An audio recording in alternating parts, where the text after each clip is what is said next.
My name is Jose, and my presentation is going to be on the folkloric dresses of Puerto Rico. Specifically, I'm going to be more specific with the bomba dress for women, obviously. Real quick, just a little idea of history here. Before Puerto Rico became U.S. territory, we're colonized and all that stuff a million times. That's why we have French, German, Dutch, Chinese, Lebanese, and of course Spaniards. But people kind of forget that. However, the three major influences are the Spanish, the indigenous people, and the African. So I will begin. This opens.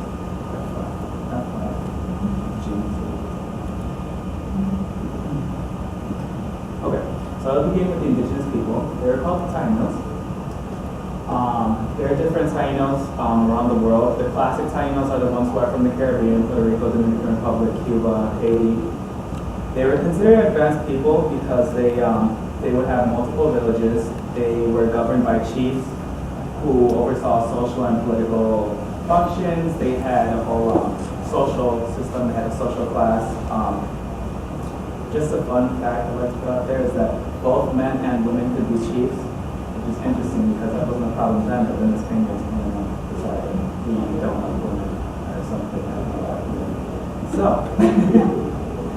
as we talk about their clothing, the men were basically running around naked, and women would only wear garments if they were married. So what they would wear is called a nagua, which is just a cotton cloth because they were able to make their own cloth. And I don't know if you can't really see the opposite ones that are not married. But the ones who are married, it's literally just from here down. The longer maybe, the longer it is, the able to pick, like she may be married, or she's a chief, she may be married and she's like a high priestess, anything like that. For certain events, they would wear a lot of belts, necklaces, beads, headdresses would distinguish social class. What I thought was kind of funny, again, another fun fact was that they would paint their skin a lot for, again, for any sort of like religious or religious, for like a religious celebration, and their favorite color to paint themselves is red. So it's just like, we wonder if that's why people say that natives have red skin, which is because they didn't wash the paint didn't come off. Another interesting fact is that they found the flat forehead very attractive. So the mother, if they had a newborn baby, they would carry them on the back with a board on their forehead so they can fly around. So if you see, like, for example, on the samples, if you put like Jennifer Lopez, you see how her forehead is very flat, that was like more ideal during those times. Okay. So then the Europeans came in, our friends from Spain, and before they kill off basically the entire population of the indigenous people, they brought their traditional clothing despite the weather. So it was extremely impractical, however, they didn't care. They were going to wear that and that's what they wanted. So as you can see, again, I'm doing specifically female dress. You can see the neck pieces, the corsets, all of those wonderful things that were still very much in fashion and style. They did arrive again in 1493 to Puerto Rico, when Christopher Columbus came to colonize and everything. So the fashion trends from 1493 to the late 1500s was changing a lot in Europe. Like we went from the long corsets and started getting shorter and all that. So you can see the picture on the left, she's actually a queen from Spain. But you can see on the right, as time goes on, it's more breathable, I say, more practical.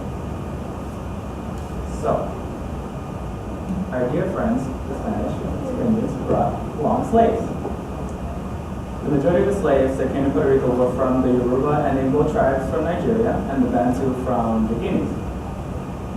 They obviously brought along with them their culture and their tradition.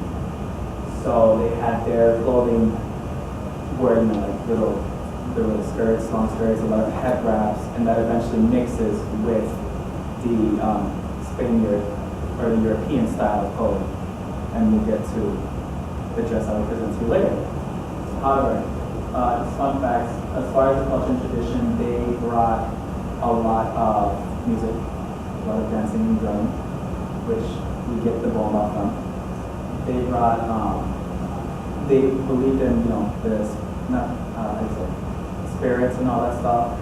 And since the Europeans brought them, they were forced into Christianity. So what they did was, this is how one of the religions began.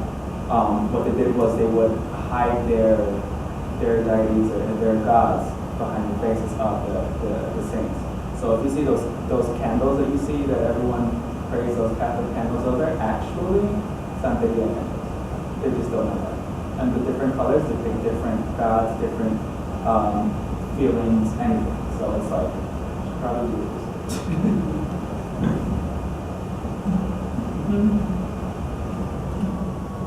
So then we get to bomba. Again, the European and African style kind of came together. So you see she has a long dress, she has sometimes barricaded, not usually. She has the head wrap that are from Africa, obviously, and has long sleeves and everything. This music style was introduced by the slaves. Again, it's a source of spiritual and political expression. They were only allowed to dance this on Saturdays and Sundays because the slave owners would fear that if they didn't give them any sort of time to do what they wanted, that they would come after them and try to get them. In the bomba, the dancer challenges a specific drummer, or a drummer can challenge a dancer. There is specific attire. So with that being said, the skirts were generally long flowing, as you can see here at my front. If you like stand up front, please. White skirts, short blouses, turbans, and there's a petticoat under the dress. They usually wore heels. As you can see, there are a bunch of layers here. Traditionally, there would be one more, which would be the slip or the nagua, which is the Taino term, which in Spanish is actually enagua, so that word still exists. They would wear a lot of beads, a lot of jewelry, because they believed that jewelry would ward off evil spirits while they were dancing. And the funny thing is, in 1983, in Puerto Rico, they passed a law stating that basically the specific guidelines for the bomba attire, for materials, the silhouette, the construction, the color, the embellishments. If you do not follow those, there is no penalty. You will not, get in trouble. However, you cannot say that this is a traditional costume for Puerto Rico. They will not let you represent anyone. So according to that law that was passed in 1983, this is not a traditional costume for Puerto Rico because she does not have the long sleeves and the neck, and she does not have the headpiece. Isn't that crazy? That doesn't mean they didn't wear it. That just means that they decided in 1983 that's what they did. Yep. So, sit for a second. I have a nice little video that is showing 3 folkloric dances of Puerto Rico. The first one is called Seis, which is like more of the mountain people. People who lived more in the mountains, the country people. Their style, if you see, it's actually later in time. We're already mixed with the Africans, the Spanish, you know what I mean? So that's that. The second, the middle dance is going to be a bomba, and you see that. The third dance is called plena, which is another African influence dance. However, that also came later. So if you see the dresses, they are much shorter. The colors are more extravagant. There's different, there's less rules, if you will. Flowering, stuff.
So, with that being said, I have my friend here. What? Jennifer. She will show you that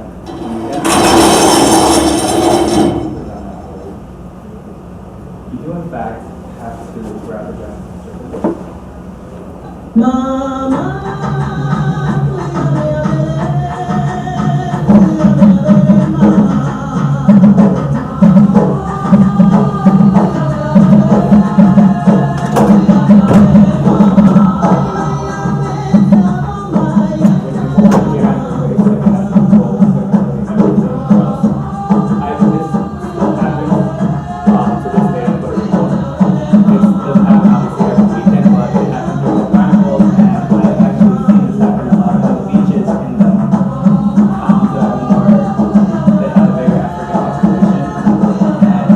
This